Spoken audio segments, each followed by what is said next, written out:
Hello, everyone. Welcome into today's edition of To The Point podcast. Everybody's doing well. Lots to get into today. Lots of great NHL games, also some great NBA games tonight. Lots to get into from last night's action across the sports world. A Nathan MacKinnon injury that could potentially be devastating for the Colorado Avalanche that came across my ticker about an hour before I went live here. And today, Shamus Fillmore, weekly appearance. He's going to join in about 45 minutes. I'm going to give him the floor, give him the opportunity to defend his guy, his boy, Will Smith.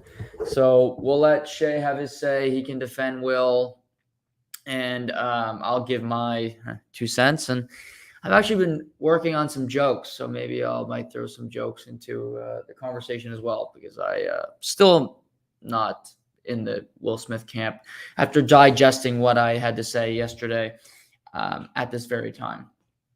But I wanted to start the show today with some really shocking news, and that was that the Ottawa Senators owner, Eugene Melnick, passed away last night at the age of 62.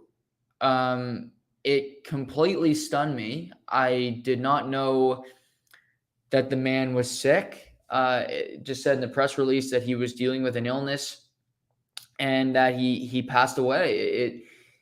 It quite frankly caught me by surprise. And, it's a tough conversation because Eugene Melnick is an owner that is quite polarizing.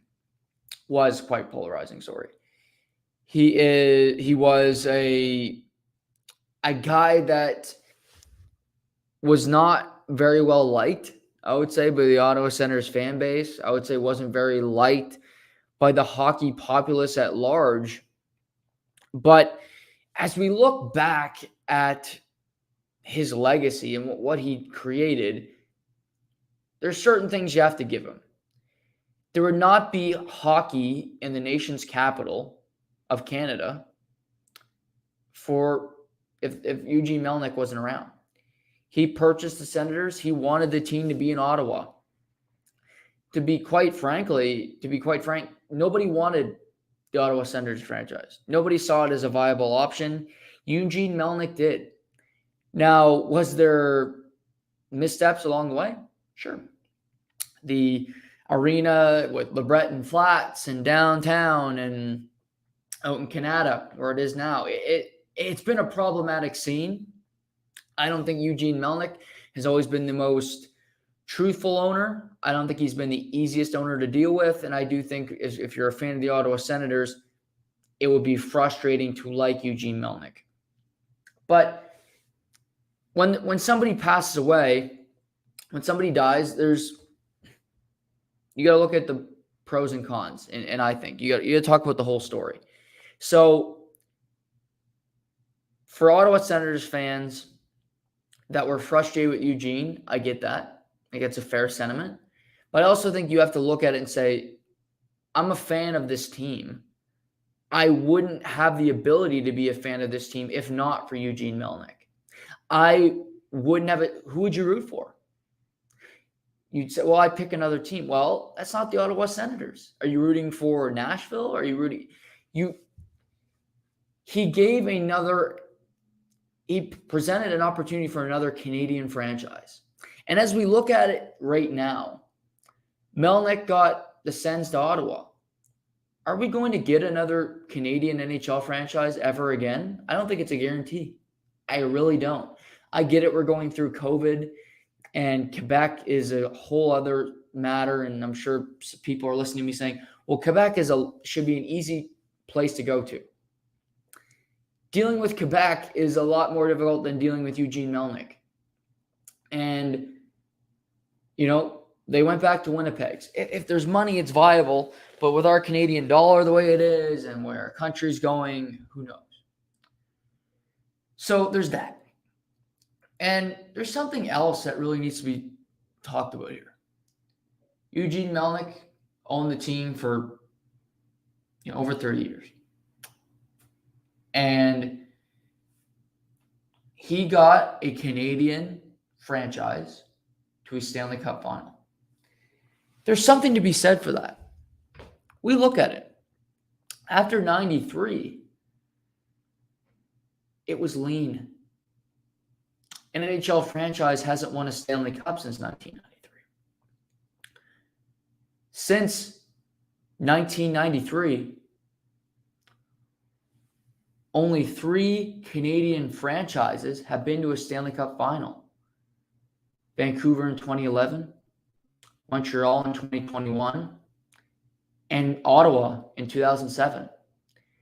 So through all of that, through all of his missteps, arena battles, his media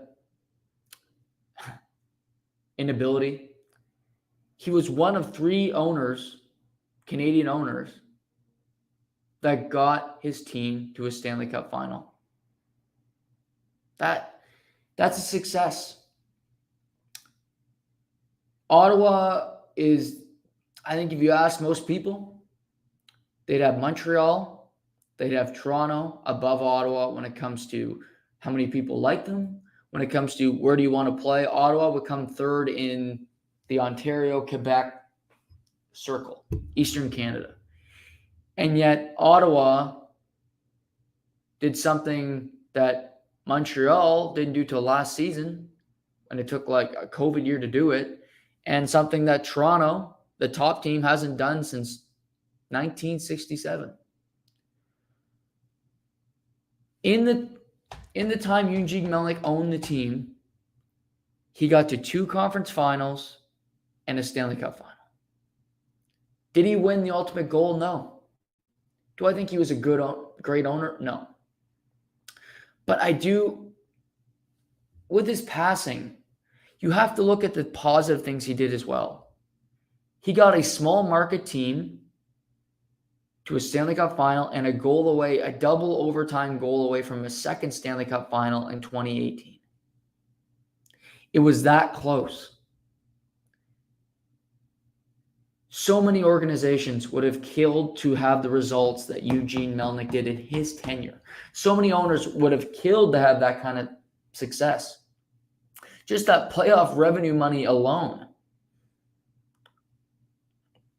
Now, I think he'll be missed. There's a lot of cynics out there. I think a lot of Ottawa Senators fans are saying, good riddance. This is for the better of our team. It's a little harsh. He just died last night. But, I'm okay with that kind of joke because I'm not Will Smith or a supporter of Will Smith, so I don't take that kind of stuff personally.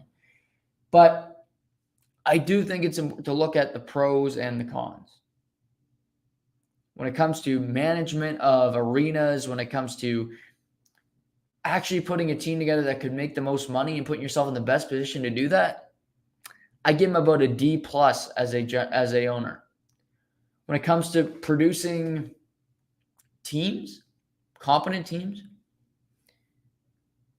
I give him a B-, which is pretty good. Like I just said, he wasn't a powerhouse. They never won a Stanley Cup, but they got closer than their bitter rival ever did.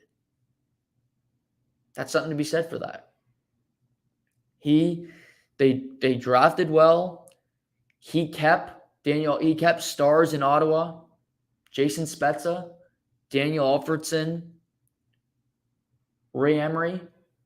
Ottawa's not a destination, but he kept star players in the nation's capital.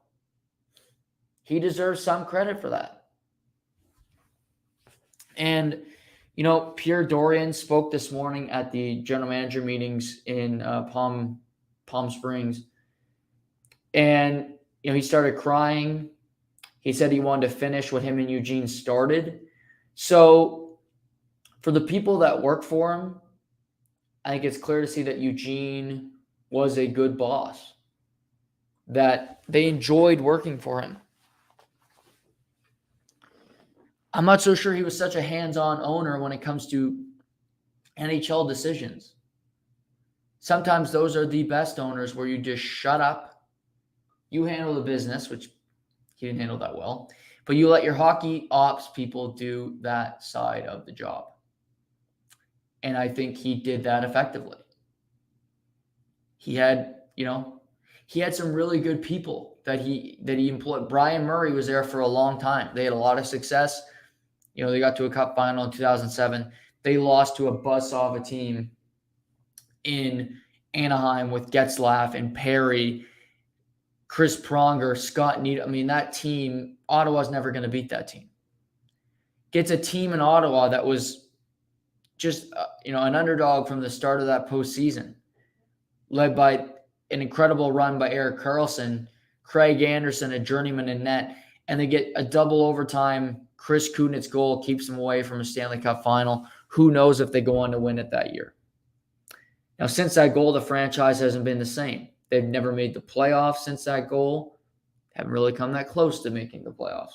They trade away Erik Karlsson. They trade away Mark Stone. The team is trying to rebuild itself. They're trying to find some form, find some competitiveness on a season in, season out basis. Now, will Pierre Dorian be able to do that? He said, they talked about winning a championship together. Will he be able to do that? That remains to be seen. And that's something we're actually, when Shamus comes on, we're going to talk about the bottom 5 teams in the NHL right now are, as it currently stands, standings-wise. 5th from the bottom, New Jersey, Ottawa, Montreal, the Seattle Kraken, and Arizona. We're going to talk about which team is closest to being competitive, making the playoffs, being a threat of these 5 teams. So maybe Shay will say Ottawa. Maybe I'll say Ottawa. We'll have to wait and see. But he was around the game. I remember visiting Barbados when I was a kid. He had the Burt's Bar. He owned that. So I have that memory of Eugene Melnick. Again, I don't think he was perfect. I don't think he was a great owner. But he had more success than a lot of people are giving him credit for, than a lot of people are remembering. He was an owner that had results. He was an owner that had some success. So I think we should remember that today. Forget the arena debacle. Forget all the negative stuff about Eugene Melnick. But remember his tenure as the owner of the Ottawa Senators, that he had some pretty successful teams, some damn successful players. And again, he got to a Stanley Cup final, which a lot of owners can't say. So, rest in peace, Eugene Melnick. Like I said, I'm sure fans in Ottawa aren't going to miss him per se. But he did have some success there, and I thought it was important to point that out today. Last night in sports, it was kind of a bouncing around night for me. I was watching some of that Raptors game. I was watching the Canucks and Blues a little bit, which I had some thoughts on that game. But really, what stole the show for me, I couldn't stop watching the UConn NC State women's basketball Elite Eight game. It was a double overtime win for the Huskies. It's UConn's 14th straight trip to the Final Four, which is incredible, I might add. They haven't won a tournament in 4 years. But, Gio Auriemma and that program down there, Paige Beckers, who is one of the best female basketball players in the world, really stole the show. But I flicked the channel over to that, and they're covering that on the mothership. And just a credit to those women. I mean, NC State, on the end of the first overtime, Diamond makes a corner 3 at the buzzer to tie the game, to send it to double overtime. But it's really entertaining basketball. I'm looking forward to watching the women's Final Four on Friday. But I wanted to point that out today, that I'll be the first to admit, I didn't watch a lot of female athletics growing up. To be honest, I didn't give it a fair shake. It was something I needed to have an appreciation for. I was arrogant to it. I was naive. It is high-level athletics. It's really entertaining. And, I've watched my sister a lot more the last couple of years. I regret not going more than I did. And just watching that game last night, I just have such an appreciation for what these women are doing the same thing the men are. It doesn't get the same appreciation, but I watched the game. I watched a lot of the Louisville, Michigan game, which is the second game, which is really good as well. So, credit, but just 14 straight Final Fours for a school. That's incredible. That'll never, ever be replicated. No men's program will ever be able to do that. No female, I thought UConn was going to lose multiple times last night, but credit to them, they battled back. They were up 10 at one point early in the fourth quarter, but NC State battles back. They are, the comeback kids. They had 4 wins this season when trailing by at least 8 points. But, that's something I'm going to enjoy more. 3 number 1 seeds reach for the women. UConn's the only team that's they're a 2 seed to reach the final. They beat NC State, which was a number 1 last night. But, to kind of bring this full circle, Thursday on the podcast, my sister Tally and her teammate Frederick Sear from University of New Brunswick Varsity Reds are going to join me, and we're going to talk about their season, where it was historic for the UNB's women's team, only their 4th season since they brought it back, playing at the varsity level, playing AUS hockey. Talk about their season, their weekend last weekend playing in PEI. But we're also going to talk about women's athletics, the coverage it gets, what can be done to improve the sport when it comes to notoriety and visibility. And also, you look like the WNBA is a good model. These women, like Paige Beckers, she's playing at UConn. I think she might even leave after this season, but she may want to get her education.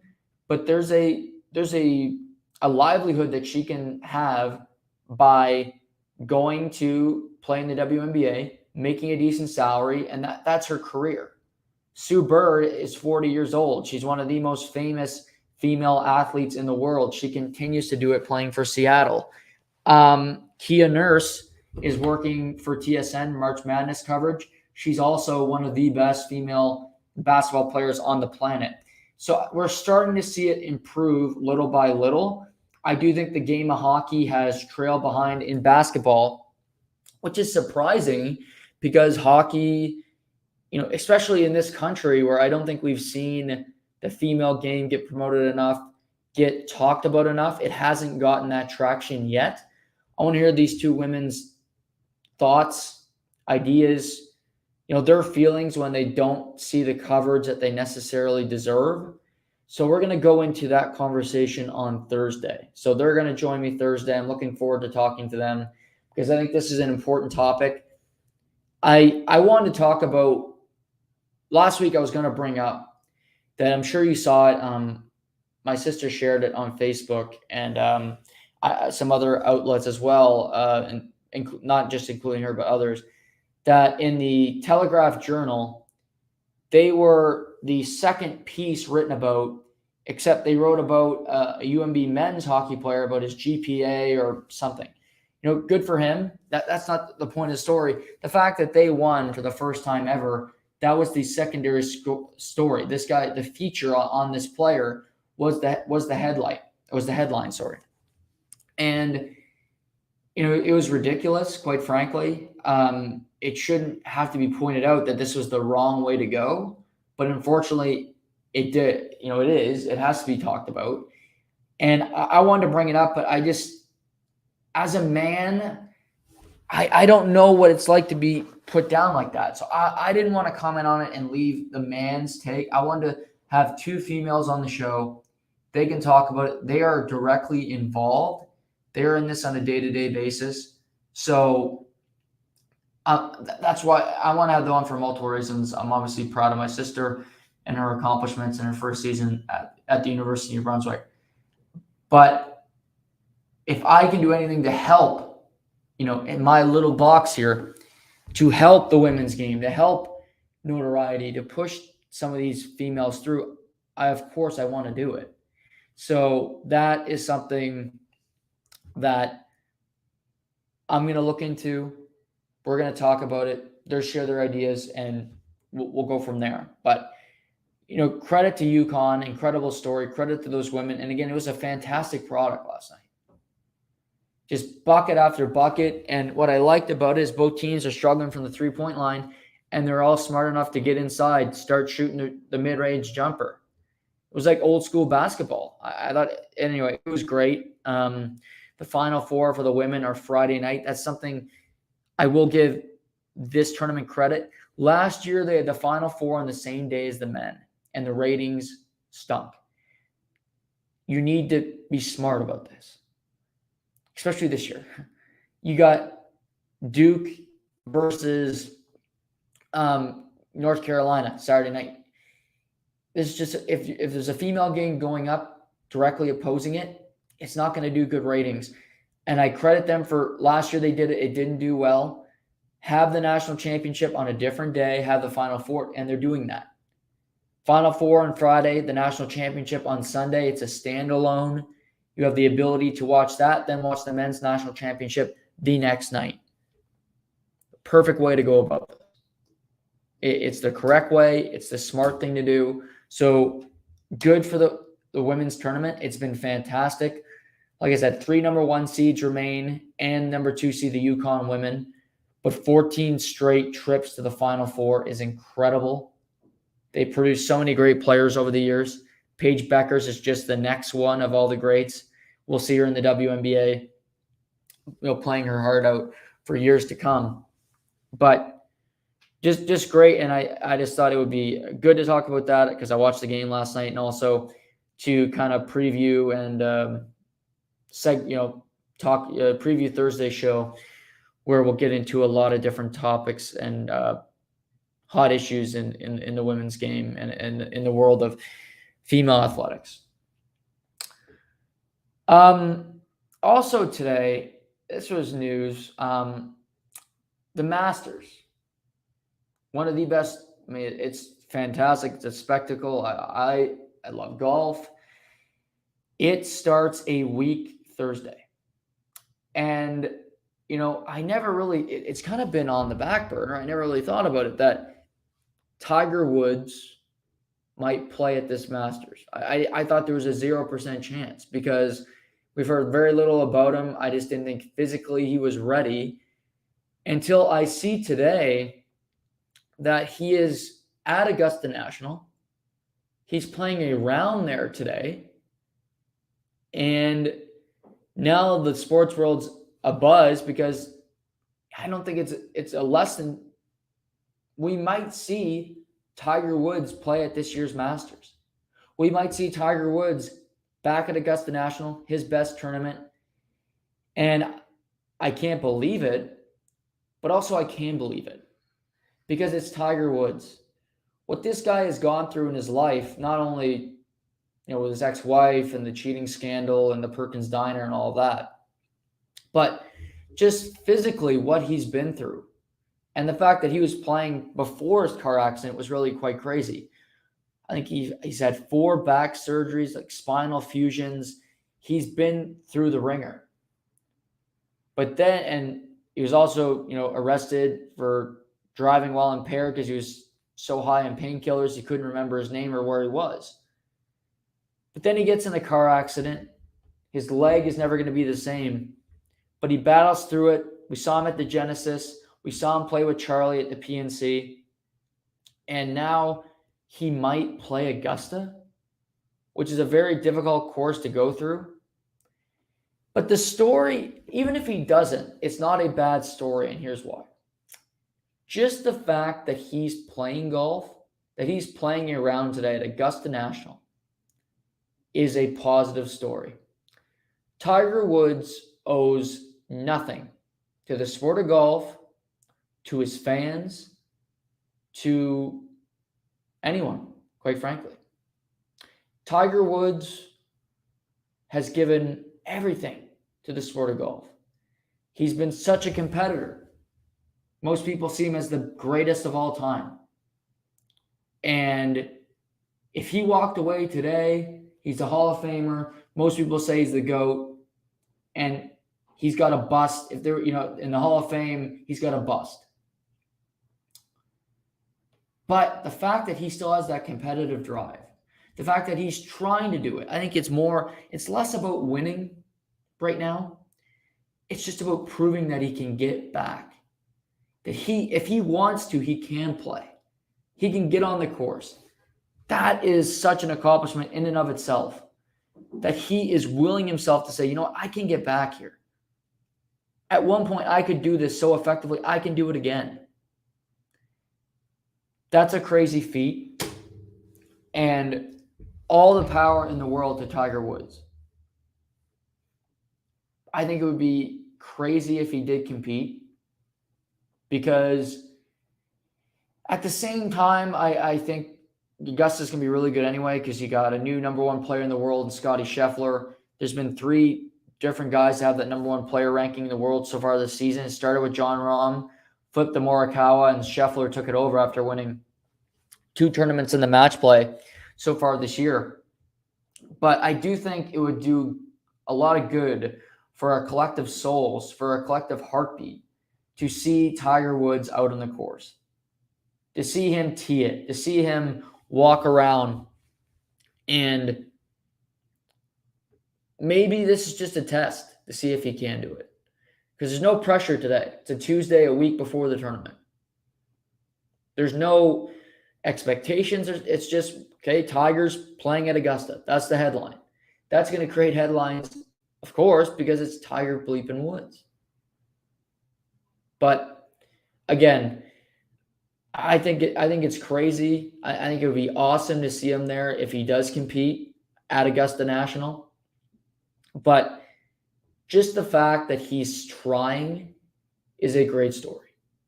The fact that he has the ability to will himself to continue to be competitive. The fact that after all he's been through, physically, emotionally, personally, that he still has the love for golf, that he still has the will to compete, and he still continues to do it is such a great story. It's inspiring. And Augusta will be good regardless. There's so many good players. He would just be another name added to that list of great players. The fact that next week, even if he doesn't play, he'll be there for the winner's dinner. He'll be there with all the former champions as they sit around, and last year's winner, Hideki Matsuyama, will get to pick the meal. That's what the previous winner gets to pick the meal for all the former winners. I think it's a Tuesday night before the Masters. He'll be present. He'll be there. The aura of Tiger. He could be dead. He's lucky to be alive. We can say, okay, we can go talk to Tiger. Justin Thomas still has his relationship with him. Rory McIlroy. You can see him at courses. I juxtapose it. Kobe Bryant is gone. Kobe Bryant was a young man, similar to Tiger's age. Just as good as his sport as Tiger is as his. But he's gone. We can't have those moments with Kobe anymore. We were so close to having that same fate with Tiger Woods. But he's trying to get back and playing his sport. But the fact that he's still around the game, the fact that he's still healthy-ish, working his way through it, and that he's present is motivation in and of itself. Devin Booker or the young NBA players coming in, Paolo Banchero cannot call Kobe Bryant and ask him for advice. The golfers coming through, playing college right now, they're going to go play the Korn Ferry and try to break in. They can have a conversation with Tiger Woods.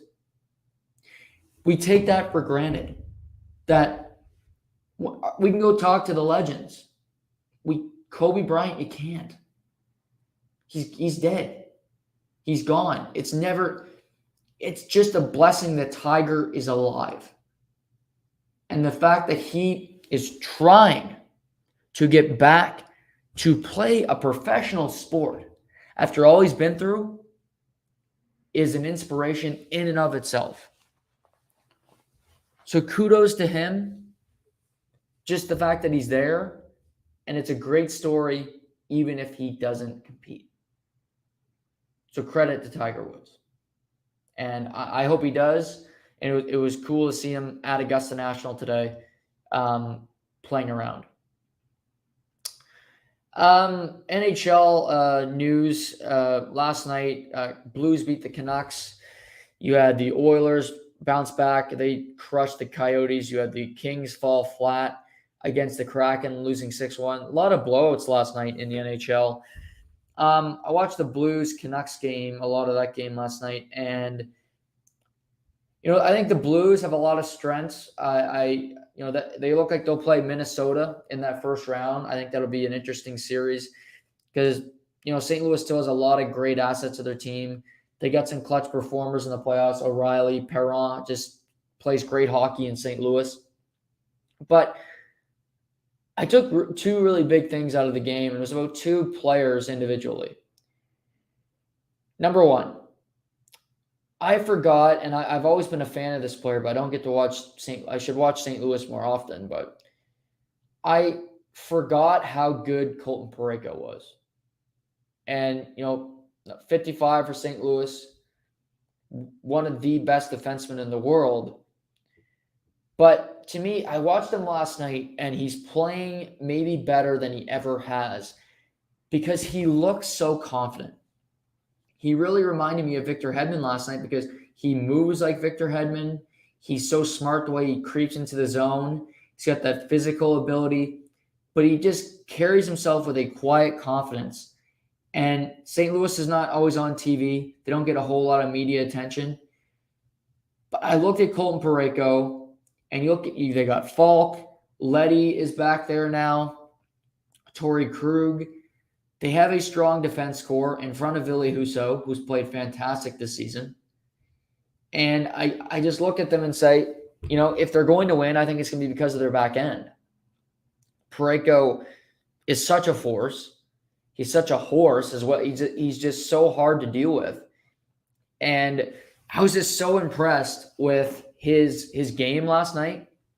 His reads.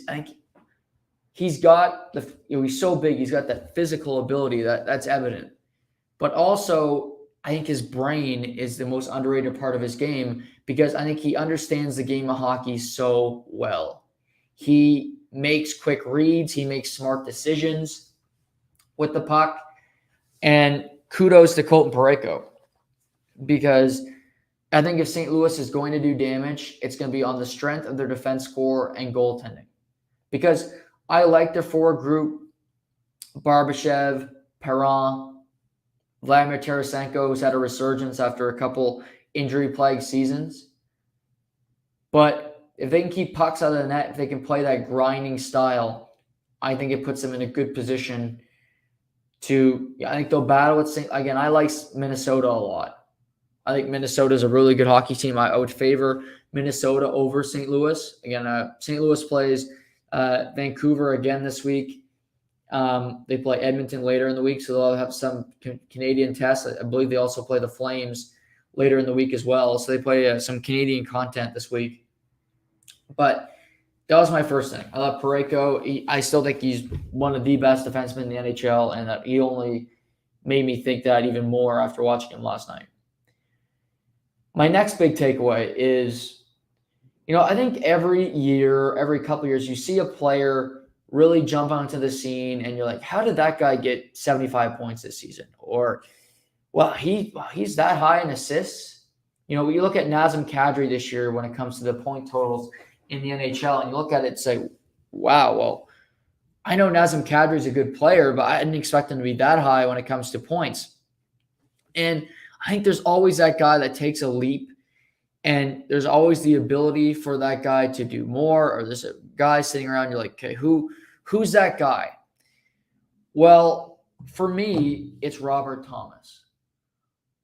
I love Robert Thomas's game. I think the guy has more to offer, quite frankly. I think the guy is such an elite passer. It's always crisp. It's always tape to tape. And I believe Robert Thomas, if he can get some better goal scorers around him in St. Louis, that's half of it. For Jonathan Huberdeau, who leads the NHL in assists, he needs guys to finish. Florida leads the NHL in goal scoring per game. He's got Sasha Barkov there. Verhaeghe's over 20. Reinhardt's over 20. Sam Bennett's over 20 goals. He's got Giroux on the team now, Aaron Ekblad. So he has a lot of great finishers. But I look at Robert Thomas and putting him on a power play, on the wing, being kind of the forefront of the power play. I think Robert Thomas plays a different game than Mitch Marner, but I think he has a similar skill set when it comes to his passing ability. And what makes him even more effective is he's got that grit to his game. I don't think he's a great finisher. He doesn't score many goals. He's not a great finisher. But that doesn't mean he can't be a really effective player. And maybe he can improve his shot. He can get to a 20-goal season. And I look at him, I think he can be a 75 to 80-point player. And if I'm for St. Louis, I think they're in a weird position because they got a team that's sort of older, but Husso is a younger goaltender now, so they're still competing. They got Thomas, they got Kyrie, who's a young player. Barbashev is having a career season. He's still very young. So they're in the middle of this, right?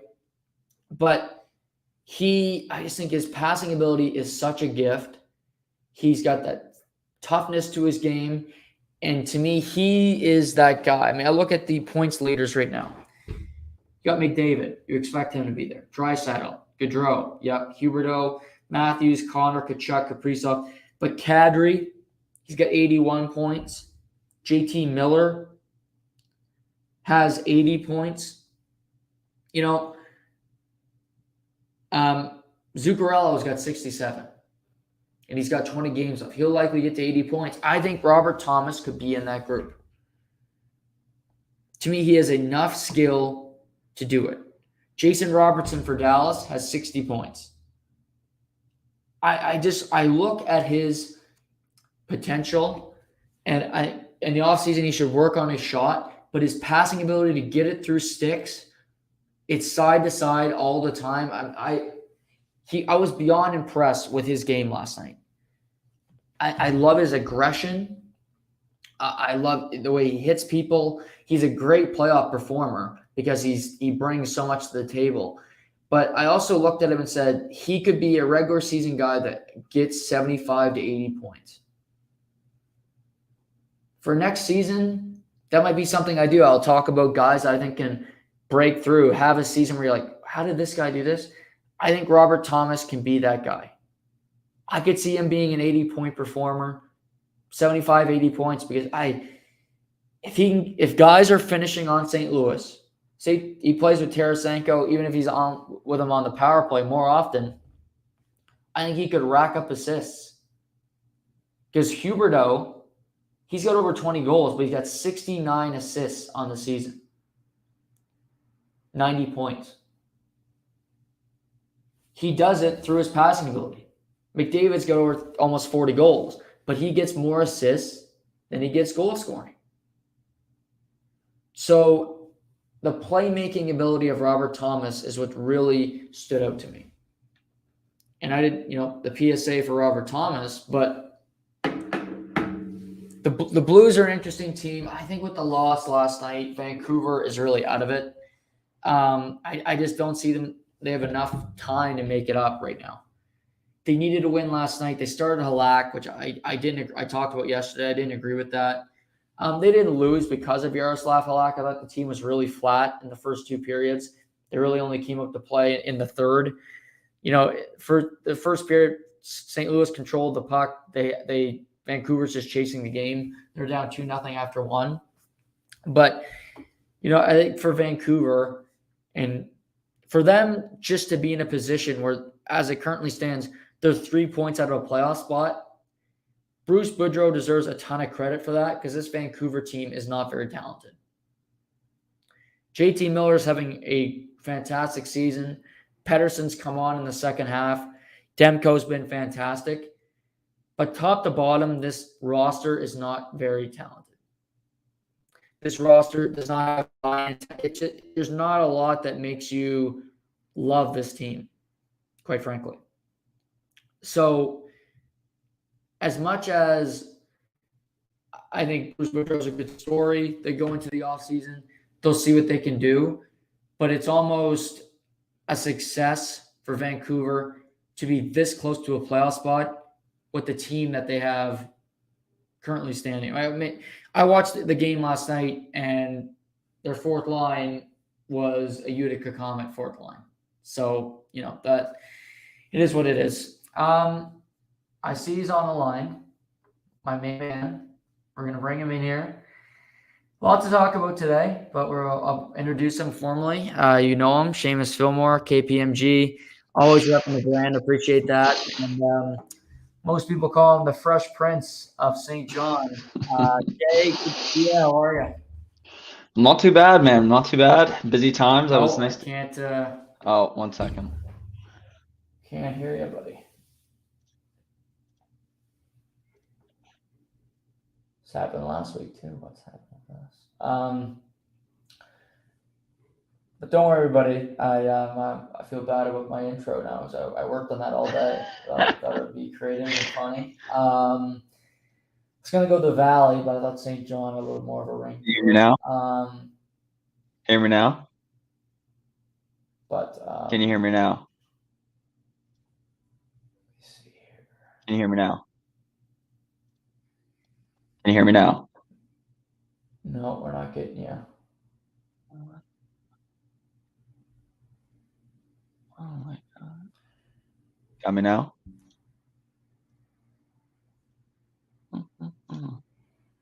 Hello. I don't know what's going on with this. Hello. Still can't hear me?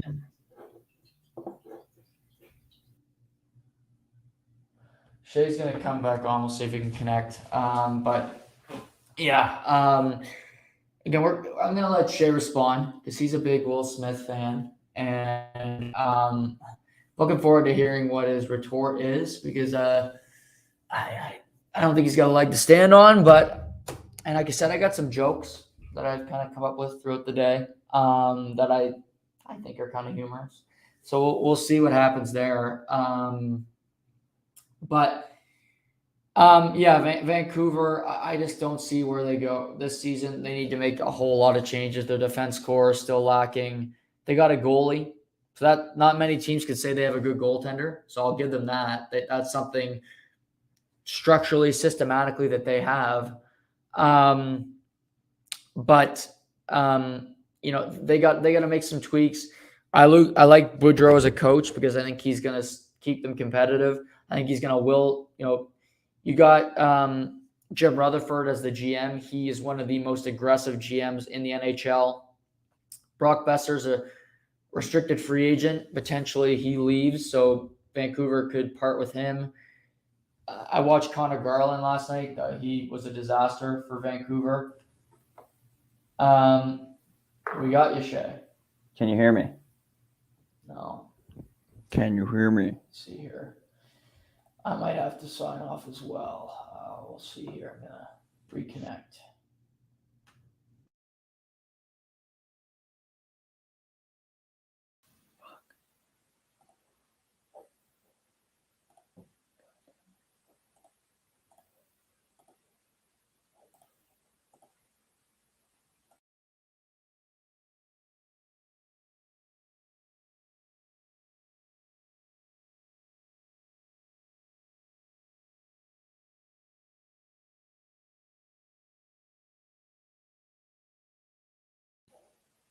Hello.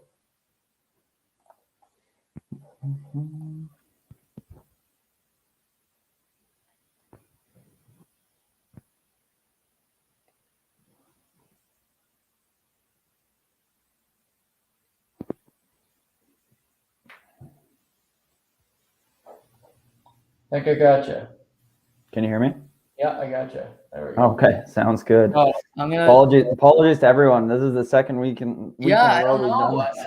It's funny because it like writer it works. I don't know. But it's strange. I gotta memorize the settings, I guess. No, it was a great intro, by the way. I just No, I'm gonna redo it because I wanna do it right. I want everybody, Okay, I want you here to we hear go. it. So, coming on again like he does every Tuesday. He is the king, the Fresh Prince of the Valley, Will Smith supporter, and one of the great Boston Celtics fans around the world. It is Shamus Fillmore. Shay, Appreciate that. how are you? Good. I like you throwing in those little jabs right to start with, but I'm sure we'll get into it. A lot of people anticipating this discussion. Have you touched it at all yesterday or before I got on? I You said you're too good? I did my first 15 minutes yesterday about it. Yeah. Okay. This is going to be interesting. Yeah, I'm going to give you the floor here in a minute, and Okay. I'm not going to interrupt you. I'm going to let you go, and then I'll respond. But let me ask you this: did you know that the Oscars were on this weekend? Because I didn't. I do. I'm because I track it and I see, and I'm kind of a nerd, and I would call myself a movie nerd like that because I like to know who wins. But I know the majority of people don't, and I think that goes into a lot to it. Like, do you think it was staged? Like, do you think it was real? What's your opinion on it? Yeah, I do think it was real. Okay. Well, there's a lot to go on the other side of that too. So that's why I ask. Like, Yeah. I'm 80% for it's real, but I feel like it could have been staged. You know what I mean? Because what's going to draw people more than Will Smith slapping Chris Rock? So I know you're a big Will Smith fan. I'm not though. That's the thing. Like, I think you like him more than I do. Yeah, well, he's on your top 5 hated for sure. Let's get one thing straight. Yeah, There's fair. a tad bit of bias coming from the host. When somebody sells me shit, I'm not going to say it's cinnamon. But I don't. That's fair. I don't think he's a great actor. I think he's right up there with Woody Harrelson for me. Another guy who's never won an Oscar. He was there last night.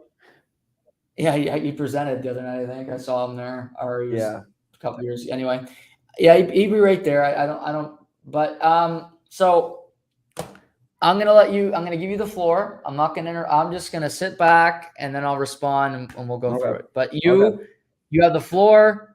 Take it from here. Thank you.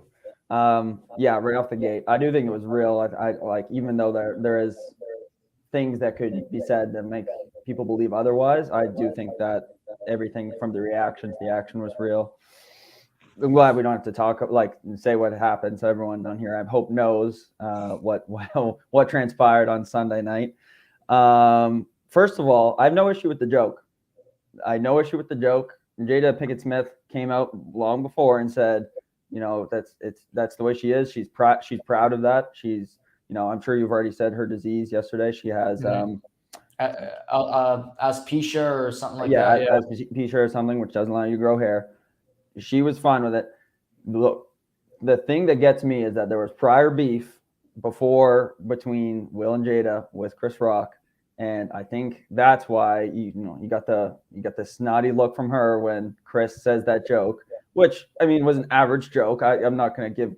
It wasn't a good joke. No, it wasn't that funny, but it pissed her off, and Will thought that something had to be done. And if you say something like that, that's the thing with a lot of comedians. They say things. There's no consequence. There's no consequence. I mean, because it's more times than not, it's just an innocent joke, which I thought this was. But you are a little bit attacking somebody when you do something like that. So if Will Smith thought it was offensive, or he thought his wife was offended by it, who's to say he's not allowed to do something about it? And good for him. I got a lot of respect. That took a lot of nuts to get up on it, and a little nuts and a lot of crazy.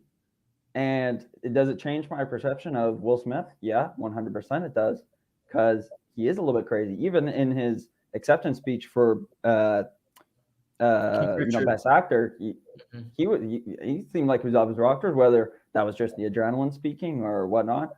But he was a little crazy to walk up on stage and do that. But I had no problem with it. Yeah, it took nuts.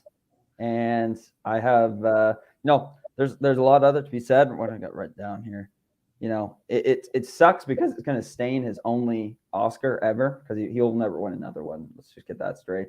You said that, not me. And that's going to be the and everything about this night or that night on Sunday will just be kind of remembered as that. But anyone who says that he should be in jail, he's going to financially pay for this, or it's going to stain his future career, you are CLOWNS, because none of those things are going to happen. You know what I mean? And it didn't affect him afterwards. I think he had a little spell, maybe a couple tears, but then he went and partied like he was an award-winning actor. So, he already gave his apology. We got the memes we needed. Twitter is blowing up. I love it. And yeah. And it's not like he's got a history of violence. Like this guy's not Viggo Morrison out here taking people out left and right. If anything, it might be built up from having his wife cheat on him in prior years. Okay. So first retort. Okay. Is because Will Smith did this and you're on his side, is it now okay for just people to go around and assault people? No, absolutely not. So why is it okay in this instance? Because Will Smith is Will Smith, and there's not going to be anything happen to it because he's Will Smith. I'm not saying it's a good thing. I'm just saying that's if the average Joe went up to the comedy club and smacked Chris Rock, that guy's going to jail. Mm-hmm. Actors and politicians and all that, they're on a different bracket than everybody. That's just reality. So let's take it home for you. Let's say Kennedy has this affliction. Okay. Which isn't cancer, or it's not a life-threatening disease. I think that's important in point 02 when it comes to the joke. If somebody made fun of her being bald, okay, how would you react to that? Would you laugh at the joke? No, because I know how she would feel. I wouldn't laugh. I would definitely not laugh. I get thrown out of a comedy club. Yeah. So you react to that guy? That's another you thing tell too. Him off? What's the difference between a slap and a hit? Why would he slap him instead of hitting him? Did you go into that yesterday? I can't. No, I didn't really get that. Like if you slap somebody, it's kind of like tap on the wrist. If you want to do some damage, you hit somebody in the face. Maybe slapping is like more of a sign of disrespect. Maybe like it is. Somebody. Yeah. So. Yeah, I mean, what a scene that was. I had no clue that the Oscars. And at the end of the day, it's just good content. You know what I mean? Yeah, whether it's crazy, like anyone who I know you don't love Will Smith, and you might like Chris Rock, but at the end of the day, like that's all they're gonna be talked about for probably the next year. So, in your opinion, was Will Smith doing this because he had to feel like he was a big man because his wife was going home with everyone but him recently? I think that's part of it. Yeah. I think that's part of it for sure. Yeah. Like, hey, like I got to do something. She's pissed, and everyone's having. And I mean that prior beef that definitely plays into it too, I think. Yeah. It's an interesting moment, that's for sure. Yeah, I will kudos to Chris Rock because I thought he handled it really well. Oh, very well, yeah. I would not have handled it the same way. I know he had a joke on the tip of his tongue ready to fire back at Will Smith, and he didn't, which credit to him because me, I wouldn't have been able to sit there and take it. I would have been petty as hell.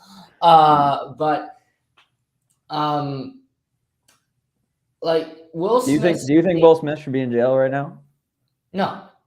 Okay. But if I was Chris Rock, I would have sued him. Okay. Are you surprised he didn't? No, because I think Chris Rock's a better man than Will Smith is. Okay. That's fair. I just think he took the high road there, and I think he is in public because I think he's getting all the public support, right? So Will Smith looks like a kind of a broken man right now. Yeah, agreed. And his tour, and it's financially helped him because his tour sold out quicker than it has in the last 10 years. Chris Rock's odds percentage that he on his tour, there are the Smith family jokes. My life savings in my house. Like that's his bit. Like that's with comedians, like something like that. That's so big and everybody knows about. Mm-hmm. And it's like kind of funny when you think about it. Like who just goes up and slaps somebody in the face? Will be his bit for the next 3 years. I guarantee it. Does he make a joke about Jada and Will Smith? Balls. He's already not liked by them. I'd say yes, just because he's not. The bridge is burned. You know what I mean? Yeah. It's not like, I don't know. Like Chris Rock is already like pretty successful, so it's not like it's an up and coming guy who's just gonna get tarnished. Right. Yeah, it's not an up and coming comedian. It's not like I don't know who does. I always see our friend Brody post about like Tom Segura, who I don't find that funny. Oh, you're not a dry humor guy. Well, I think it works in film more than it works better in stand-up comedy. Yeah, I personally like Tom, but I can see why people don't. I find him extremely funny in those certain scenarios. But yeah, he's funny. He's okay for a white guy. Segura, but Will Smith's speech, that might have been the craziest thing I've ever heard. Yeah, that's another part too. It really stains because like the movie obviously is based on a true story. Everybody probably knows it. It's about Venus and Serena and their father, and all that. But yeah, it really just stains that kind of thing too. The camera panned to them, and they're just like what the hell is going on? Yeah, they probably just, embarrassed probably in a lone sense. Yeah. Oddly enough, I didn't know the Oscars was this weekend, but it's funny how. Did you tune in? No, I didn't. But I watched Coda on Saturday afternoon, which won before. Best Picture. Oh yeah, yeah. That's interesting. I thought that was a safe choice. Movie. Yeah, no, I think it is a really good movie. I just thought it was a safe choice. I thought they'd go with something else, but kudos to them and the guy who won Best Sport, who was also in that movie. Mm-hmm.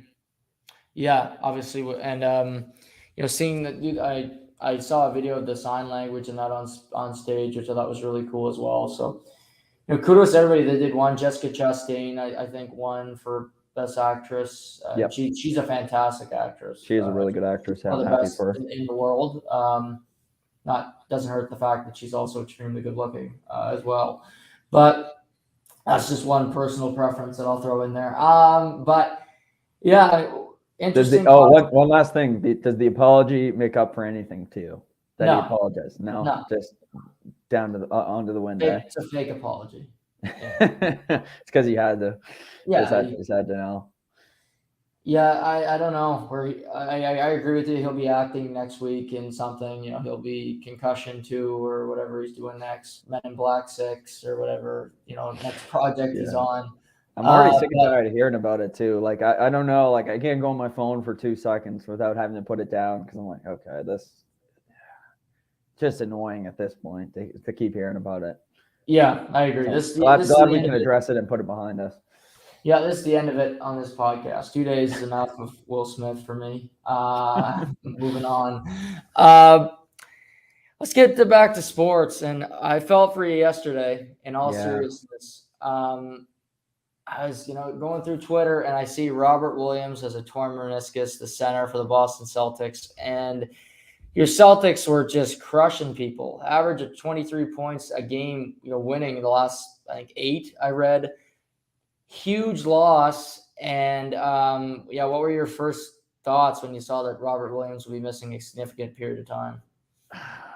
At first, I was selfish, and I was like, oh, this is going to affect us in playoffs. But I actually started to think, like, I feel for him because, this is obviously a huge year for him. It was the first year he started every game for them.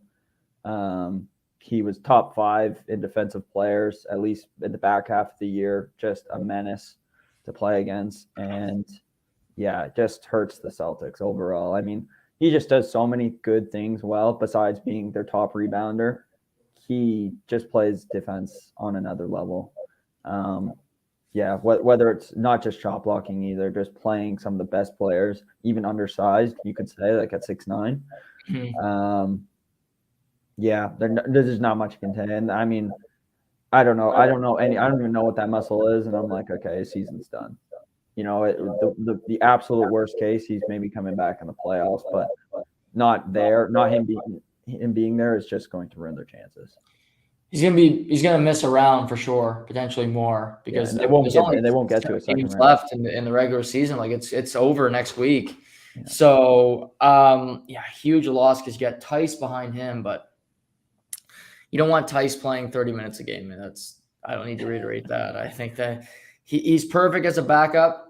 You don't want him. And I talked about this yesterday. Do the Celtics look at playing Al Horford at the 5? I think you have to at this point. I think you have to play small and add. I don't know. You might have to add White to the guard situation and move Tatum down to the 4. But I agree with you. I don't like Tice. Grady had a great game last night because no one was there to play. But I want Horford as my starting center. He just has more experience, and obviously I think he'd be just a better fit. Yeah, and he's playing extremely well. Obviously, didn't play last night. Your Celtics fell to the Raptors, although they had like a G League team, so it was almost won too. Which I mean, yeah, they really should have won. They missed Marcus Smart missed a few free throws at the end of the first overtime, and it kind of got away from them because Siakam had quite a night for the Raptors. Your Celtics are currently 4th with the loss last night. But it's going to be down the stretch. Every game's big. You have Bucks Sixers tonight, which would be huge. Who do you want to see your Celtics play in the first round? Perfect world, Shamus Fillmore, just as a fan. Who do you want to see them play? Who do you think they had the best chance of beating? I think without Robert Williams, I'd love to see them play Chicago because I feel like Chicago's on such a downward spiral right now that if they get to the playoffs and they run flat, like they could beat them, and then obviously they get Robert Williams, hopefully in the second round. Because I mean every other team has such a great big man, right? Like you think Bucks have Antetokounmpo, Philly has Embiid, Miami has Bam Adebayo. Everyone else just has an elite center, and I think Chicago, like Vucevic, is good, but I think they could still be able to get by them and him. Yeah, and Chicago just hasn't played any games together. They're with flat. Lonzo and DeMar and Zach LaVine and Caruso. These guys have all been injured, so it's hard to have any cohesion there. They lost to the Knicks last night. Yeah, I agree with you. I'd want to play the Bulls as well. For some odd reason, I think whoever the Raptors get, the Raptors are going to be a tough out because they just, although they barely won last night, they've been playing some really good ball lately.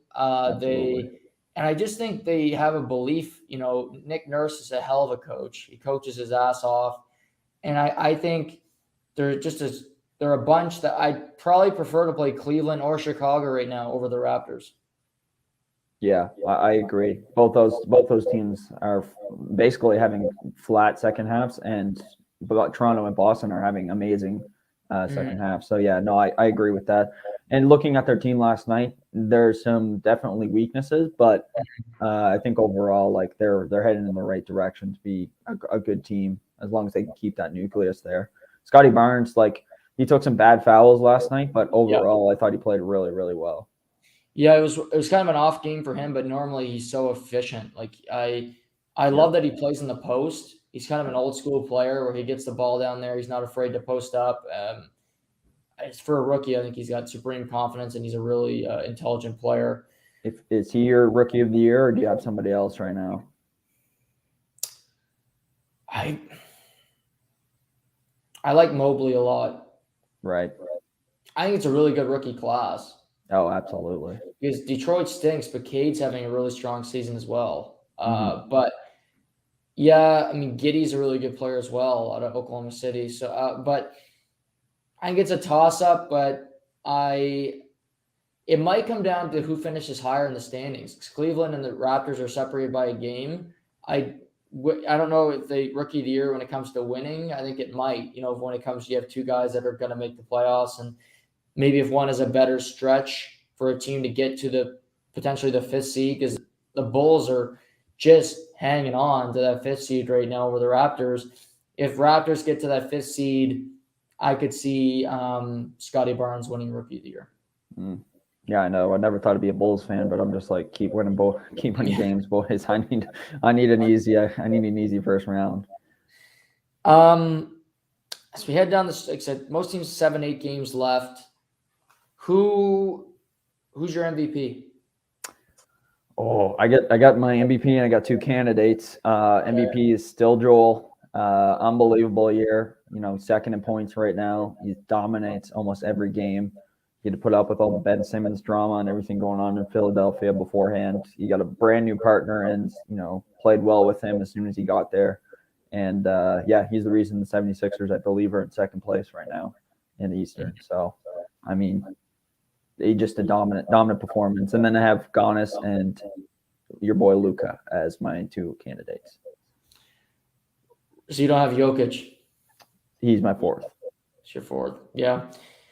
Yeah, it's tough because if you look at the whole season as a whole, I think Embiid and Jokic are right there. If you look at the second half of the season, I think Doncic and Tatum would be Tatum's had a great second half. Doncic has been on fire as well for the Mavs, but yeah, Embiid's been really, really good, and I think if Philly can somehow have a really good down the stretch here, finish first in the East, it's hard not to give it to him. But I also think you got to look at Jokic and be like, who's he playing with? Like Bones Highland and Aaron Gordon's.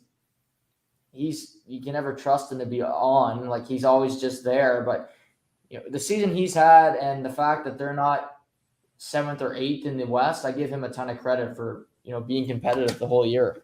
Yeah, and rebounding, I mean, you want to talk – there's not a better rebounder in the league right now. He's like up to like 13, 14 rebounds a game, like just dominates boards. Yeah, I mean, points isn't everything. I know that. But, I just think the domination by Embiid first half and now he keeps it flowing in the second. That's one reason I have him there. And, like, I believe Miami will fall off here soon. I think Philly's going to take the first seed. It's just my hot take. Really? Okay. Yeah. Over Milwaukee too. Yeah, over Milwaukee. You got Philly beating Milwaukee tonight? Yes, I do. That's my punch in. If I come back next week and it's wrong. Yeah, I also don't think that people want to give Giannis an MVP because he's already got 2. And that's true. That's so ridiculous to me. But I think is he a candidate for you? Oh, absolutely. Yeah. Yeah. Me too. He's playing better. He might be the most efficient scorer in the NBA. Right. Oh yeah. Unbelievable. He just dominates going through guys.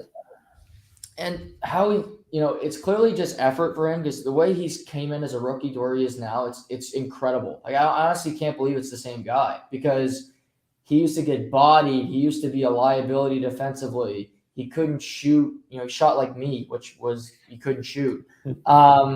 Now he doesn't have many weaknesses. He's working on his 3 every year. He improves that percentage. How close is he for you to being the best player in the NBA? Ooh. Is he close to Durant? I would say Durant so. Your best player in the NBA for you? Yes, probably. Scoring wise, for sure, he's the best player in the NBA. But Giannis is creeping up there. He's probably not yet, but maybe you give him a couple of years as Durant ages, and we'll see. Yeah. What about you? I think he's close. I think if he could win another ring, I mean, if he wins another ring, he's got the same amount as Durant, and he's like 6 years younger than him. And he's winning 2 championships in a small market in Milwaukee, where he didn't have to join a super team. He didn't have to go join Steph Curry, the 2-time MVP winner. Like that would be really impressive to me. And he's got a defensive player of the year, which Durant will never have, let's be honest. No, especially now after his Achilles. He'll never – I mean, there's not much he doesn't do well, quite frankly. Devin Booker is on the best team in basketball by a country mile, quite frankly. Miami's got 48 wins. Phoenix has 61. Just to put that into context. He isn't even really being discussed. I think he's having a phenomenal season. I find it weird that the best team in basketball is not going to have an MVP candidate. Yeah, well, but why do you think that is? I mean, there's always a reason. Because maybe because they're just such a good team that there's not one player that really takes the spotlight. Like CP3 is so good. I think if he didn't get injured, I think he could have stayed in the mix for MVP because I think he was having another really good year. Ayton, I think, continues to improve. He's efficient. You got Booker's efficient. They really just have so many good players. Cam Johnson, Cam Payne, JaVale is back. They're probably just a great team. Like they might be like your Celtics of the old days with Bill Russell, where he was just a great defender. He only averaged 15 points, and nobody really thought about him as MVP, but you knew that the Celtics were probably going to be there at the end of it. Then do you think Booker cares that he's not an MVP candidate? I think he'd take the Finals MVP. Yeah. Absolutely. Yeah, I think that's probably what he'd say, right? Like he'd be, I'll be Finals MVP and I'll get my first one there. I'll get my first ring. We'll go from there. Yeah. For me, and why he's never been considered on my list is Booker's a hell of a scorer. He's probably one of the best in the league. He's probably one of the best shooters in the league at this point.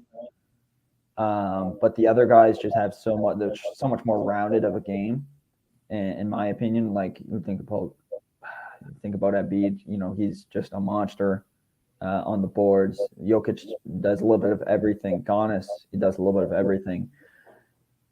Booker's just not, I guess, that yet. And if he improves with, say, passing, and he starts to average, you see him bump up 7, 8, 8.5 assists a game, then I think he starts to get in that conversation. But I think it's just because he's just in the mindset of a scorer, which is not wrong, and that's not wrong to be because that's what their team needs. Right. They already have a passer. They already have one of the best passers in the league in history of the NBA. They don't need that. Should Phoenix, if you were Vegas setting the lines, would Phoenix be the prohibitive favorite going into the postseason? Yes. Yeah. I think especially in the West, because I think the East is loaded with teams. Like it's tough. I look at the West. I think it'll be a good playoff. Don't get me wrong, but is there a team that really scares you in the West if you're Phoenix?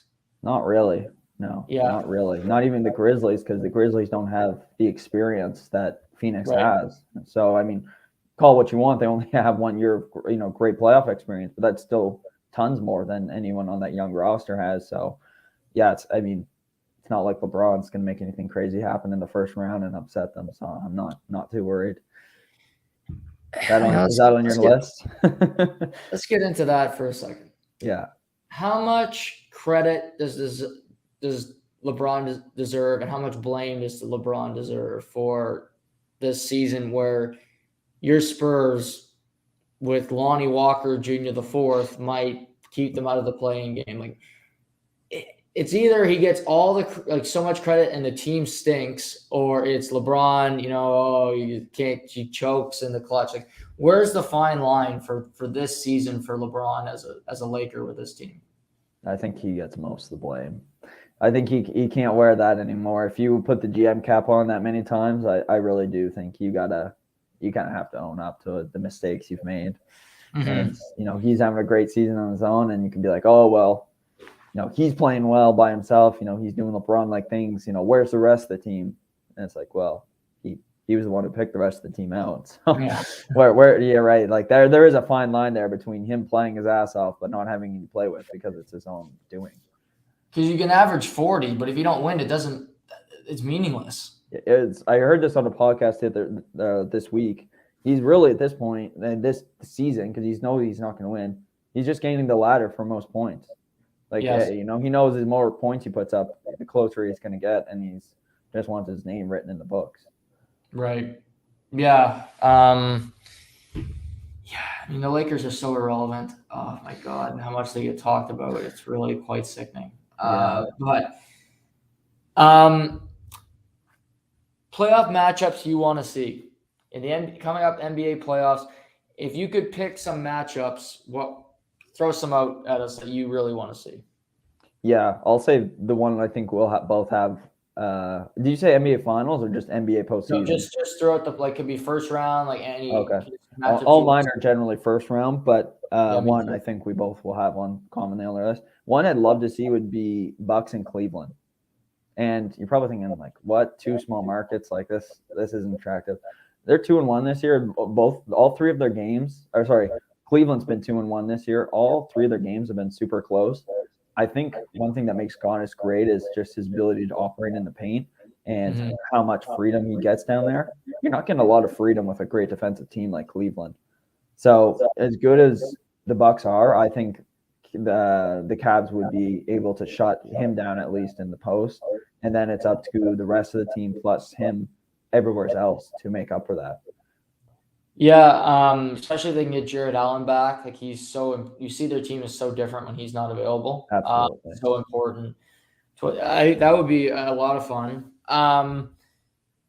You mentioned the one I think we both have. I'll just throw it out. Philadelphia, Brooklyn. Everyone wants to. But like Ben Simmons is just gonna not play, and it's not talked about anymore. Like it's just, okay, well he's got back stiffness. He's got and he's getting paid, this cat. I mean, so NBA, this story. But how does he get away with this? He sits out for 8 months, comes back, he can't play. He's probably not going to play in the playoffs to get like 7 games left. This is ridiculous. Yeah, I mean, did the Nets know what they were signing up for when they did this? When they made this trade? You'd think that he'd have to pass a physical, but maybe he didn't. Maybe they were just like, oh, he just doesn't like Philly. He doesn't want to get booed playing in Philly. Well, he'll love it, here in the Barclays Center. And that's just not the case. I don't know, quite frankly. And it's just such a low character move for him for not playing. And if he's just ducking Philly as a whole, anyways, it is sad. And there's more lines in that to this matchup too. When you think about it, like Embiid and Kevin Durant don't like each other. They made that very clear in every matchup they've played this over the course of the year. They really. And I don't think Harden hates Kyrie. I fully believe that. Yeah, after spending half a season in his locker room listening to him talk about flat Earth, he's probably not his biggest fan. So no, there's tons of stories, and James Harden too, sticking it to the team that traded for him, and obviously he didn't want to be there. So. Right. We'll see. I really hope that is a matchup, and obviously the cherry on the cake is if your boy Benny Boy comes back and says, "Hey, I'm going to give it to my old squad." Game 1 in Philly, just the booze. Oh, I'd pay for that. Chills. I have one more. I don't know if you had any more. Yeah, no, go right ahead. Mavs and Nuggets. Why I think this would be interesting. 2 Euros. I think it would get a lot of international play. Right. Grow the sport a little bit. Mavs are up 2-1 in the season series versus them. Some of the games have not been great, but I think 2 have been half decent. And I just think that both of those guys, like you said, they're both kind of hovering around the MVP margins. They're both, I think, just unbelievable players. And Doncic and Jokic. I don't even know if I said the names or not. But I think it's just that well known that those are the 2 guys on the team, and they're kind of surrounded by just role players.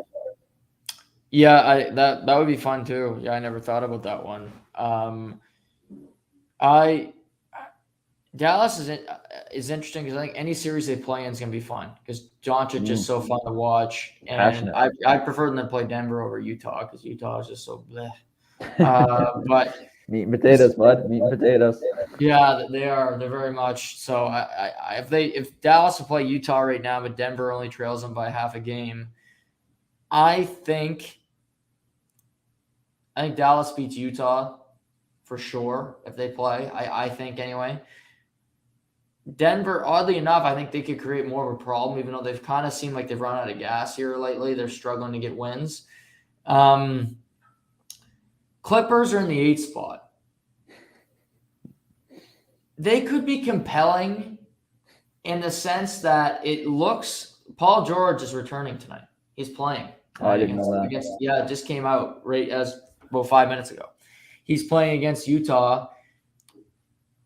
Kawhi is rumored that he's lurking, that he might be practicing, potentially could be back for the play-in. That makes the Clippers interesting because otherwise they have zero interest. Would you hate to be a top-seeded team? Think, yes. we're getting the LA Clippers, like great, nobody on their squad, and those two guys show up day one and dominate. Like that would just feel like your season gets them. Yeah. Yeah. Like you just got all those wins, worked your ass off all year to get home court advantage. Just nothing. Let me ask you this. Would you rather play Brooklyn with Kyrie and KD or the Clippers full strength? You had to pick the one. Clippers full strength, honestly. And you know why I say that is because they've been half decent without those two guys. When KD was gone, there was a big dip in how Brooklyn performed, let's be honest. Mm-hmm. And, the Clippers have been at least half steady without anybody. So they get two. Yeah, to your point, they are 4.5 games up on the Lakers. Yeah. And name me, you could probably do this, but name me 5 players from the Clippers right now. I couldn't. I honestly can't. Reggie Jackson, my guy, Marcus Morris Sr., Landry Shamet, Luke Kennard. Oh, see, I didn't even know Shamet was still in there. To your point, that was not easy. I had to pick 2 white guards. Yeah, exactly. Well, no, yeah, exactly. There's just no one on the team, but hey, they competed all year. Norman Powell. Oh, yeah, that's right. Norman Powell did get traded there. I kind of forgot about Norm. Covington. Yeah. So their team is not it's not awful, and you had 2 superstars, let's be honest. That's a scary matchup for anybody. They could beat the T-Wolves in that play-in game. Oh, absolutely. I think they could. I like the T-Wolves. I want to see the T-Wolves do well, though. I have a soft spot for the T-Wolves. I like Kitty Cat. And I think they're fun. D'Angelo Russell is a disaster. But Memphis, Minnesota, I think would be a fun series. I don't know if it would be a long series. Could be 4, could be 5. But I think Cat's fun to watch. Jaws, obviously a human highlight reel. Memphis, and I think Memphis Golden State is something I want to see as well, despite the lopsided win for the Grizz last night.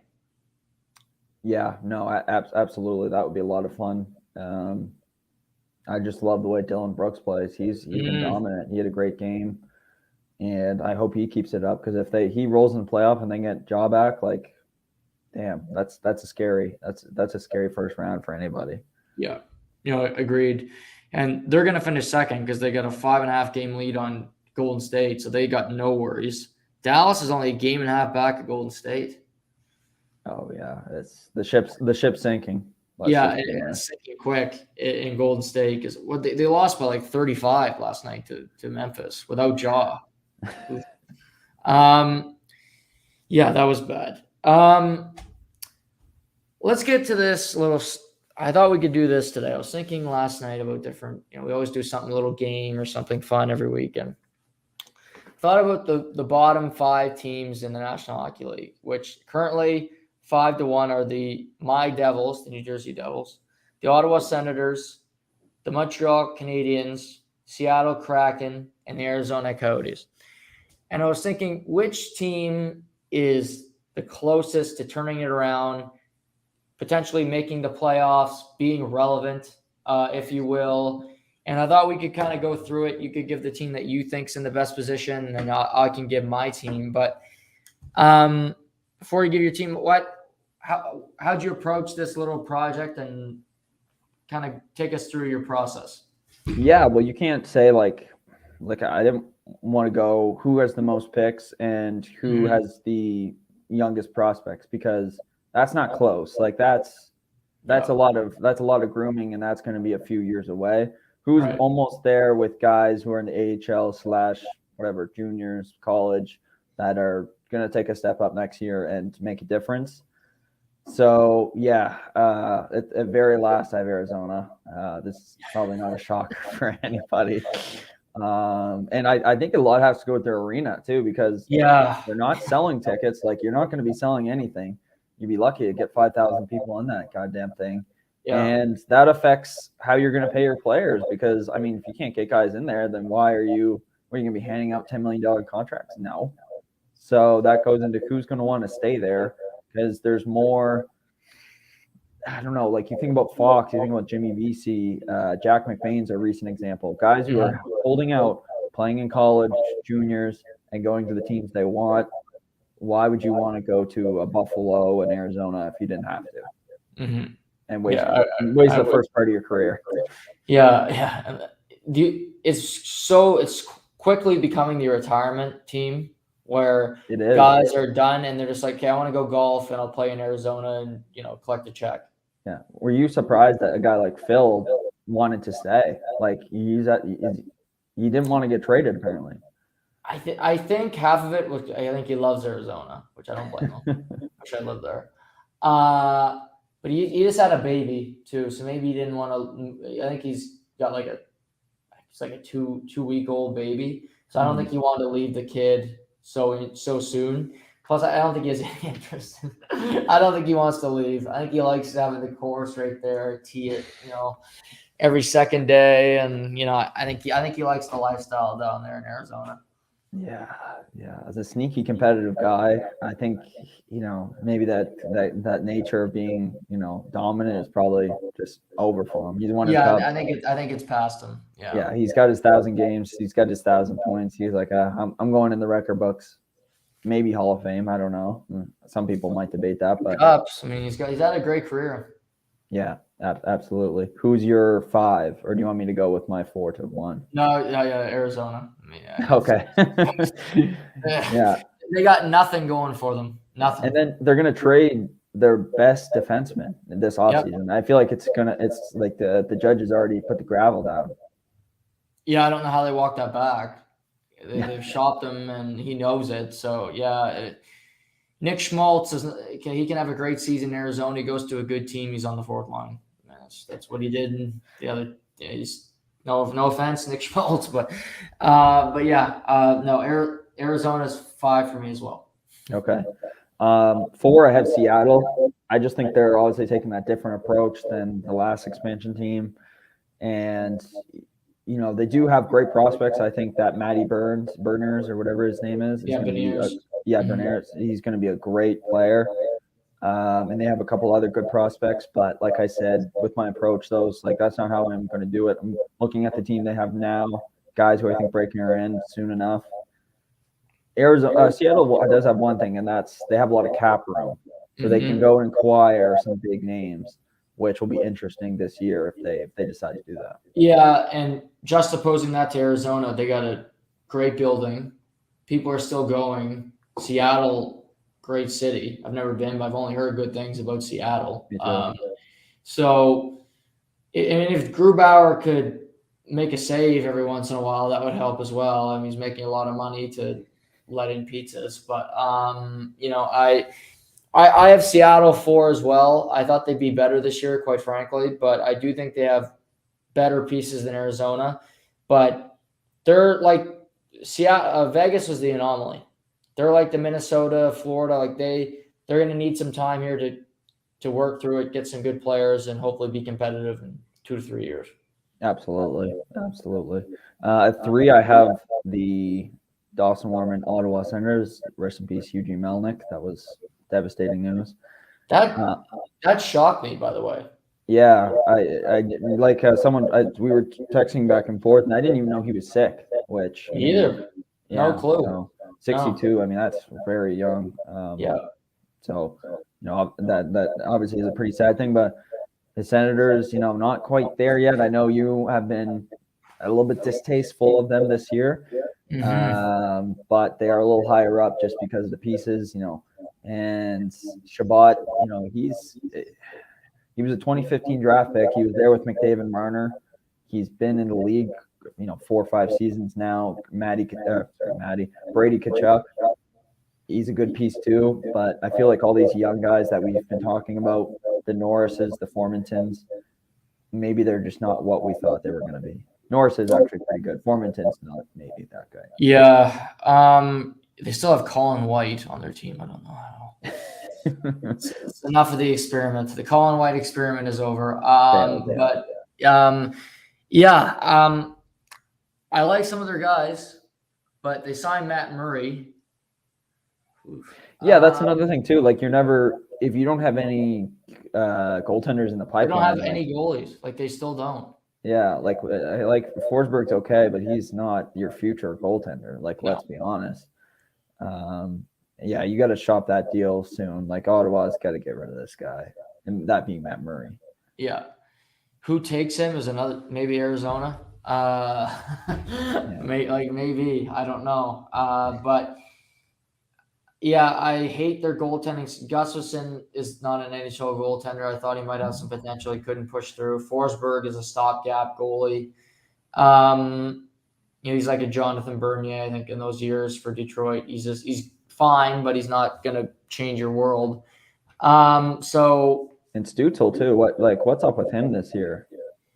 Yeah, it's such a slow start. Hopefully for him, it's just a sophomore slump. We see that a lot in the NHL. I think the kid's really good. He's got a great shot. But yeah, he needs to be more consistent. Yeah, that's the main thing for him, because you have guys in that division. It's tough for Ottawa too, because your division's really good. You've got Toronto is always competitive. You got Boston, Carolina, Tampa, Florida. I mean, that's murderer's row right there. So yeah, I think it's going to be tough. And again, you don't have a goalie, you're not winning anything. You're not going to get any better. So Shabbat is great. And like you said, Norris, I think, is a really talented young guy. And I love Tkachuk and a few other pieces, but it's not enough right now. I have them 3 as well. Okay, so pretty consistent right now. I'm guessing we're going to finish. Maybe not. Maybe these last 2 will switch it up. I have Morial as my number 4. And obviously I just have them over the Senators because, not just recent bias, but, the moves they made at the deadline. Barron, he played his first game with Montreal. I think he's going to be a top 4 defenseman. I've been saying that even when he was in Colorado, not just over this trade. And they've just got other guys too at the pipeline. You see Joshua, is I think his name, who plays for Charlottetown, the Charlottetown Islanders. He's having a fantastic season with them. He's an undersized guy, but I still think he can make it. Yeah, and I mean the nucleus of their team is still good. Gallagher can still play. Anderson can still play. Suzuki is going to be that 2-way center. Caulfield's coming on. And Marty too. If Marty's part of that, maybe that's the light they needed to get this thing going. Could be the lightning bolt.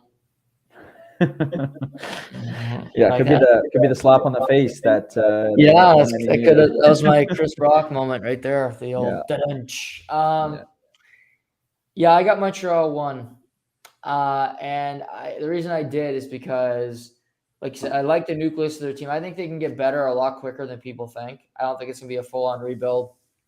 I think they got good pieces. And the biggest up in the air is Carey Price. But if he comes back next season, they got one of the best goalies in the world. And who knows? Like, if he wants to stay and they want to keep him, they're in a good spot. But I also think Jake Allen is not bad. Jake Allen's better than any goalie that any 4 of these other teams have. So, he's a good stopgap. He, stole 2 points from release Saturday night. He's the only reason Montreal won that game. He played fantastic. So, I like Montreal's team more than I think other people do. I think it can get better quicker. And for New Jersey, and I love my Devils, as you know. I watch a lot of New Jersey hockey, which is a sick thing, but they don't have a goalie. Nico Doss and there's John Gillies, and they play Blackwood and Johnny Burns, and it's a rotating door of inept. And I don't see a future that's coming to the forefront right now. Do you think Dawes will ever be that guy for them or anybody else? Dawes hasn't looked bad, although Sunday might have just killed his confidence and ruined his career when they Yeah. that was Detroit. I thought that was New Jersey. I get those two mixed up because I watch them both quite often. But yeah, it was Detroit. I forgot about that. That was Nedeljkovic's career is over. But Doss, he's not bad. I think he shows flashes of being a good goaltender. They got to hope because New Jersey really hasn't had one. Well, since Marty. Since Marty, yeah. Like Schneider's not that guy. That wasn't 5 minutes ago. No, I agree, and they've been waiting for someone like Dawes to kind of come along and be that guy, but I don't know. Yeah, I'm with you. I've seen sparks where it looks like he can be a competent goaltender, but he does let up some muffins once in a while, which is kind of like, yeah. But overall, I just like New Jersey's team. I think Hughes is about to break out into the scene. I mean, he already has broken out into the scene. What am I talking about? But he's going to be that, that 90-point guy next year. Jesper Bratt's having a great season. Yeah, they need to lock him up to like a 7 year deal where he's getting paid because they need those two guys to play together. What worries me is they're probably not a playoff team because they've got those kind of skills but not aggressive forwards. But you do have a guy like Heischer who's great on both ends, and if he's your second line center, I mean, that's pretty good if we're being honest. And PK Subban's off the books, so just losing him is just a bonus. It's just such an ad for them. Like it's going to do so much for their team. And did they resign him for like $1 million or like $750? No, not even keeping him in New Jersey. No, you say thank you, hand him a Putin, and send him on his way. That I was talking about this the other day. I think he gets a PTO. I don't know if he gets a contract in free agency. Yeah, I don't know. I think someone's going to take the Hail Mary and say, "Oh, PK is available. Why not? So I don't know. We'll see. It'll be interesting. I don't know if he gets more than $1 million. No, that's the thing. He's going to sign super low because he just needs to play for his own sake to stay relevant in the league and in media. Let's be honest. Right. Yeah. If he wants to work for the mothership or, do different stuff, you need to be competent. You need to stay relevant too. So yeah. No, it's not. There's lots of good things going on with all those teams. One interesting thing for Arizona, I guess, I hate talking about them, but Jack McBain, I don't know. Like I mentioned him earlier, do you think he plays there or do you think he also gives them the cold shoulder?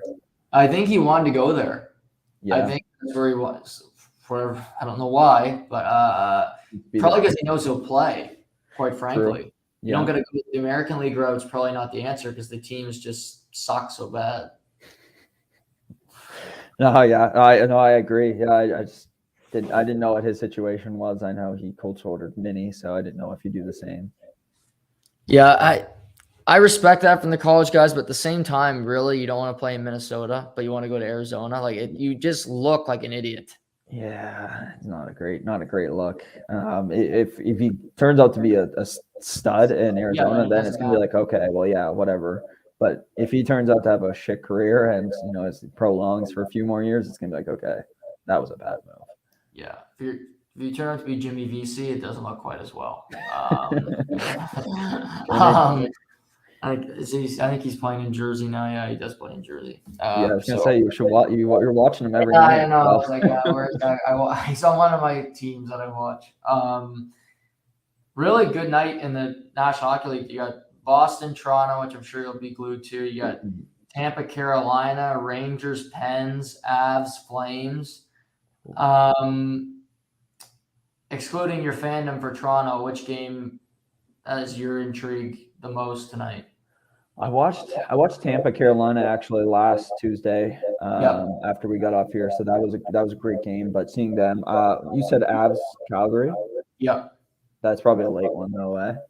10 o'clock. Period. Yeah, getting a period maybe, period and a half. No, have a nap when we get off here. Yeah, I could do that actually. I never even considered that.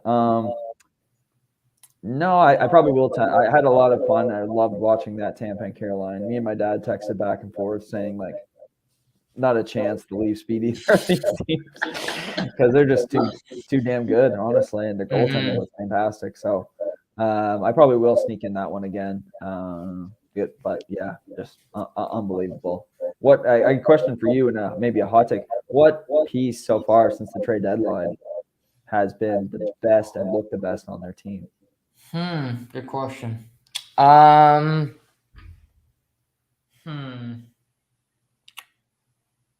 Honestly, it's a short period of time, but this one is completely out of left field. But Nick Delorier in Minnesota has looked really good.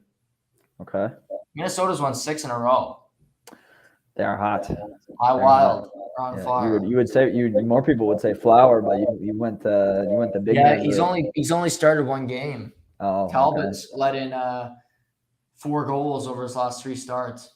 Yeah, you got to stick with a hot hand. It'll be interesting to see what happens, and like I know you talked about it with Cole about who starts, and like I think at the time you guys said Flower, but if Talbot plays this well leading into it, you got to consider it. I think if he plays fantastic down the stretch, Drew's actually been good in Florida too. Yeah, he had a rough game Sunday, sorry, but overall I think he's played really well. Yeah, he had a good night against Ottawa, I guess. Yeah, and against Montreal he had a couple points, so he looks like he's fitting in pretty well there. But before I let you go, Final Four: Duke, North Carolina, Villanova, Kansas. Who's going to the national championship game? I'm going to rain on Coach K's parade. I want to say North Carolina take on Kansas. Nice. Is that who you have? No, I got Duke and Kansas, but I can't wait to watch the games. I think they're going to be fantastic. Both of them are awesome. And last night I watched the UConn NC State women's semifinal, the Elite Eight game, which is fantastic, by the way. Went to double overtime. This NC State woman Diamond made a 3-pointer at the buzzer to send it to double overtime. So I watched that for like an hour last. It was great. Like Paige Becker's fantastic for UConn, but yeah, I even got down that rabbit hole last night. Hey, you love it all. Yeah. What was your game of the Elite Eight before we take off? Yeah, they weren't that great. I'd probably say Duke. Who they play? Arkansas. Yeah, that was probably the better one. Because Sunday's games weren't that interesting because Kansas trounced Miami and so did UNC. Crushed the Peacock, didn't let them fly. So I'd probably say the Duke game. But kudos to St. Peter's. Their coach gets a new gig from it. They made $6 million for that program. That's incredible stuff. Yeah, that's what you love about this tournament. I mean, anything can happen. That's so cliche of me to say, but still, it's just great, and they just made history. I mean, it's in the books. It's kind of like Will Smith slapping Chris Rock. It's in the books. Yeah, it is. We'll obviously talk next week, but we'll talk about the Masters next week. But yes. I think a week from Saturday that the To The Point boys are getting together to watch the Masters, because I got a text from our friend Casey today and asking if we were going to get together. Well, if he's the one initiating the text, then it's usually a go. So no, I'm really looking forward to that. Right off a little pod, I'll have to do a little research beforehand, but Tiger's going to win it anyways. Let's get that train rolling. He might be playing. I know. Yeah, let's get that going. And if he wins, greatest comeback and greatest athlete ever. Wow, that's a spicy take there. No, Shay, always fun. Have a good night. Good luck to your Leafs against the Beantown Bruins, and we'll do this again next week. Hey, thanks, man. Have a good one. You too. There's Shamus Film, everybody. Always great. Every Tuesday, Shay joins us here on the podcast. Always a great conversation. And, we have some great entertainment tonight on tap. Some really good hockey games that have playoff implications. So, I'll be dialed into that. We'll break that all down and more. I'll touch on the Nathan MacKinnon injury in Colorado and just how serious that could be moving forward for the Avalanche. Thursday, like I said, my sister Tally and her teammate Frederick Sear will join me to talk about their season and kind of women's hockey and what can be done to promote the women's game more moving forward. So that's what's on tap for the rest of the week. But enjoy the games tonight. Hopefully you enjoyed the show today. As always, stay safe, stay healthy. This has been To The Point.